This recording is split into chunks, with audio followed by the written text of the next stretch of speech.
मनुष्य का आभूषण है, सुनते ही मैं विनम्र हो गया, विनम्रता ने दिया शोषित होने का सुख। क्या बात? सुनते ही मैं विनम्र हो गया, विनम्रता ने दिया शोषित होने का सुख, प्रेम में सराबोर होते ही धोखा खाने के अनुभवों से प्रफुल्लित हो गया मन। स्वामी जी ने दिया दूसरा सूत्र, आस्था जीवन में पवित्रता का संचार करती है। उनकी वाणी सिद्ध थी, घुस गई मेरे पोर पोर में, आस्था से लबालब होकर पवित्रता के समुद्र में मैं डूब गया। आस्था से लबालब होकर पवित्रता के समुद्र में मैं डूब गया। मेरे शव का पोस्टमार्टम चल रहा है, बहुत कुछ निकल रहा है मेरे अंदर से, जो समय पर दीमक की तरह लग रहा है। बहुत कुछ निकल रहा है मेरे अंदर से, जो समय पर दीमक की तरह लग रहा है। श्रद्धा तो पहले से ही मेरे भीतर थी, सत्संग के दौरान निकलकर बाहर आ गई। बोली, स्वामी जी की कृपा हो गई है तेरे ऊपर, तू सबसे सौभाग्यशाली है, इस एवज में देनी होगी गुरु दक्षिणा। स्वामी जी ने भोग विलास की प्रवृत्ति से समाज को मुक्त करने का अभियान चला रखा है, इसलिए गुरु दक्षिणा में सिर्फ भोग्य ही लेते हैं, सबका हिस्सा स्वयं भोगते हैं और सबको मुक्त करते हैं। सबका हिस्सा स्वयं भोगते हैं और सबको मुक्त करते हैं। कितना बड़ा त्याग, कितनी कठिन तपस्या। स्वामी जी की जय। और अर्पित कर दी गुरु दक्षिणा उनके चरणों में। अंत में स्वामी जी ने स्वीकार भाव की महिमा बताई।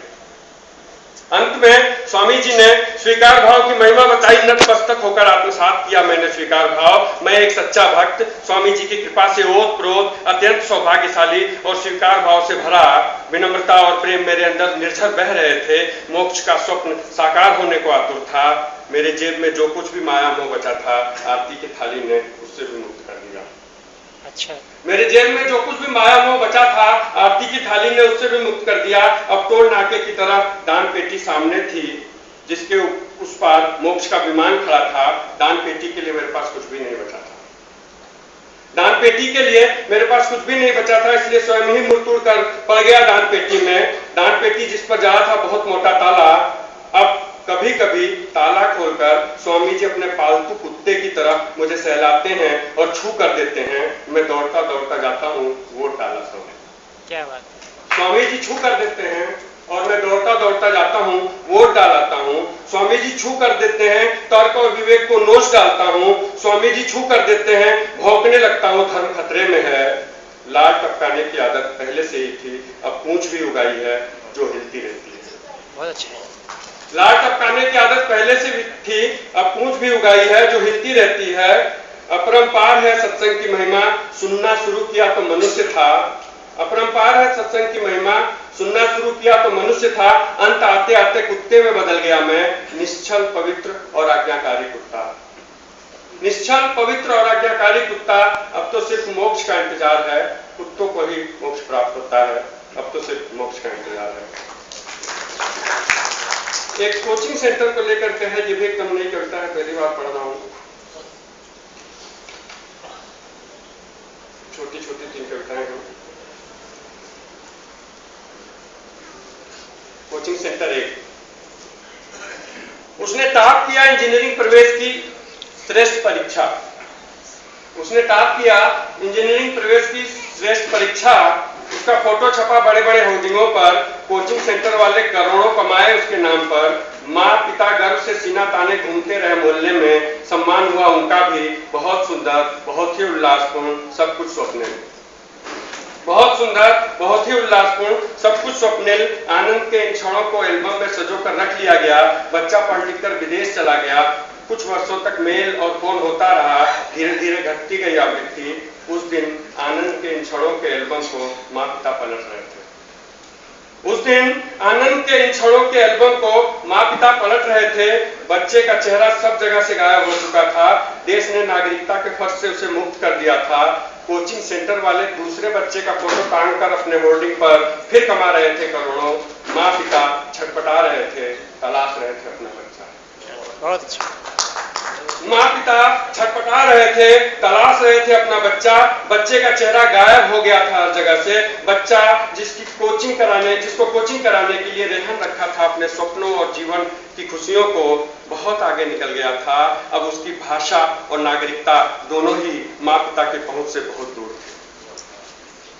अब उसकी भाषा और नागरिकता माँ पिता की पहुंच से बहुत दूर थे।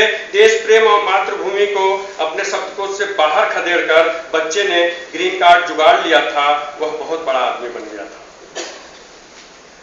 वह बहुत बड़ा आदमी बन गया था, इतना बड़ा कि उसके जीवन में दूर दूर तक सिर्फ डॉलर था और उसका बवंडर।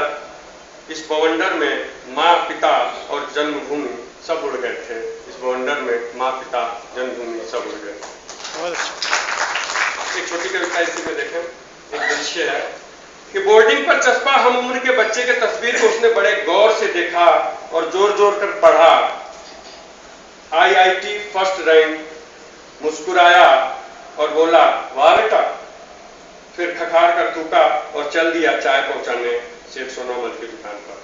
और चल दिया चाय पहुंचाने सेठ सोनामल की दुकान पर। और इसी सीरीज की आखिरी कविता है कि देश के सारे स्कूल नाकाबिल सिद्ध हो चुके थे, सिर्फ कोचिंगों पर भरोसा था।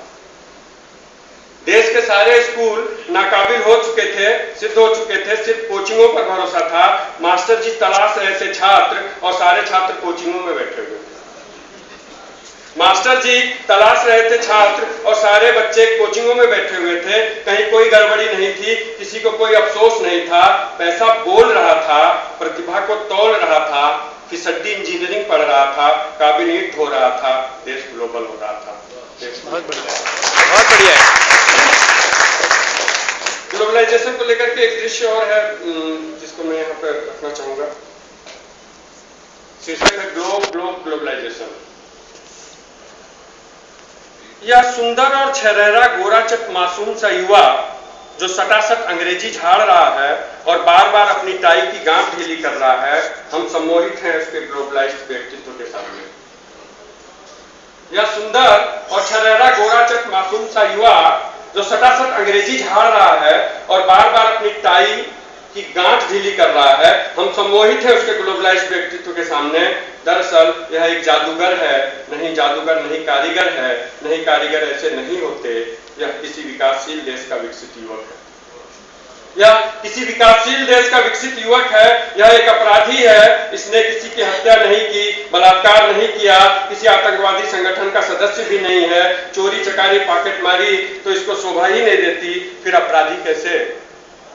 इतना सुंदर, इतना मासूम, इतना सम्मोहक अपराधी कैसे करे कोई विश्वास? कॉन्वेंट का विद्यार्थी, प्रबंधन के शीर्ष संस्थान का विद्यार्थी अपराधी जिसको खुद नहीं मालूम कि वो पैकेज के बदले में अपराध करता है, उसका अपराध किसी न्यायालय में सिद्ध नहीं हो सकता, संभ्रांत वर्ग उसके आगे नतमस्तक, फिर भी वो अपराधी। मास्टर बेचैन है जब से उसने पढ़ी किसानों की आत्महत्या की खबर, फुटकर विक्रेताओं की सामूहिक मौत, फेरी वालों के कुएं में छलांग लगाने की कथा, तब से बेचैन है मास्टर बेचैन है, उसके कानों में बूटों की धमक गूंज रही है। भूखा नंगा मास्टर भयभीत है, भूल गया है कापी जांचना, अपनी मेज पर रखे ग्लोब को घुमाते हुए बड़बड़ा रहा है, ग्लोबलाइजेशन।